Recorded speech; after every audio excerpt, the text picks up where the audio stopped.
आज हम आप लोगों के सामने ले आ रहे हैं 14 अगस्त के रात वह सच जिसे हर भारतीय जानना चाहेगा। वो रात जिसने हिंदुस्तान का इतिहास, भूगोल, भविष्य और सोच को बदल दिया। वो रात थी आज़ादी की रात। दिल्ली में 14 अगस्त की शाम से ही जोरदार बारिश हो रही थी। अचानक 9 बजते बजते रायसीना हिल्स पर करीब 5 लाख लोगों का हुजूम जमा हुआ था। बारिश अब भी जारी थी। रात के करीब 10 बजे सरदार पटेल, जवाहरलाल नेहरू, डॉक्टर राजेंद्र प्रसाद और माउंटबेटन 14 अगस्त 1947 की रात 12 बजने में कुछ ही मिनट कम थे तब पंडित जवाहरलाल नेहरू ने 2 लाइनें कहकर अपना प्रवचन शुरू किया। At the stroke of the midnight hour, when the world sleep, India will be awake to life and freedom. चंद ही मिनट में 12 बजे और 15 अगस्त के ये दिन भारत के लिए खुशियां लेकर आया। 190 साल बाद ब्रिटिश हुकूमत से देश आज़ाद हुआ था, लेकिन इस खुशियाँ के साथ उतना ही गम था क्योंकि भारत ने अपने 3,46,737 स्क्वायर किलोमीटर की पूरा विस्तार और करीब 8 करोड़ 15 लाख लोगों को एक ही रात में गंवा दिया था। देश के 2 टुकड़ों में विभाजित हुआ था,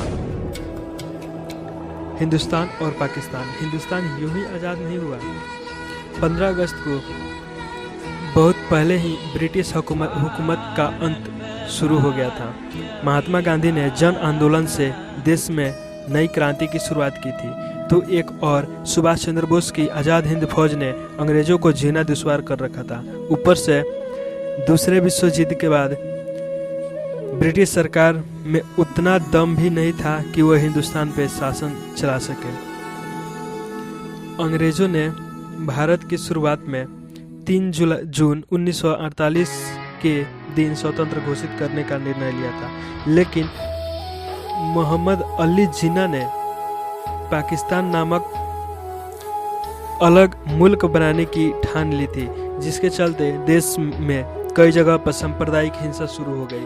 बिगड़ती परिस्थिति को देख अंग्रेज भारत जल्द ही स्वतंत्र राष्ट्र घोषित करने के चाहते थे, क्योंकि अंग्रेजों को भी भारत के एक टुकड़े में नहीं बल्कि 2 टुकड़े में विभाजित करना था। स्वतंत्र के लिए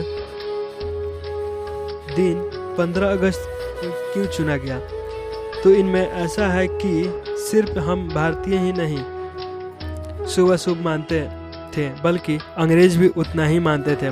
माउंटबेटन मानता था कि 15 अगस्त को दिन शुभ है, क्योंकि 15 अगस्त 1945 के दिन ही जापान ने शरणागति स्वीकार की थी और इसके ऑफिशियल साइन 2 सितंबर को हुआ था। इसलिए बेटन के अनुसार 15 अगस्त के दिन ही शुभ था। तो फिर रात 12 बजे का वक्त ही क्यों चुना गया? तो इसके लिए भारतीय ज्योतिषी का मानना था कि वह वक्त देश के स्वतंत्र के लिए शुभ है और रात 12 बजे शंखनाद के साथ भारतीय लोकतंत्र की शुरुआत हुई थी।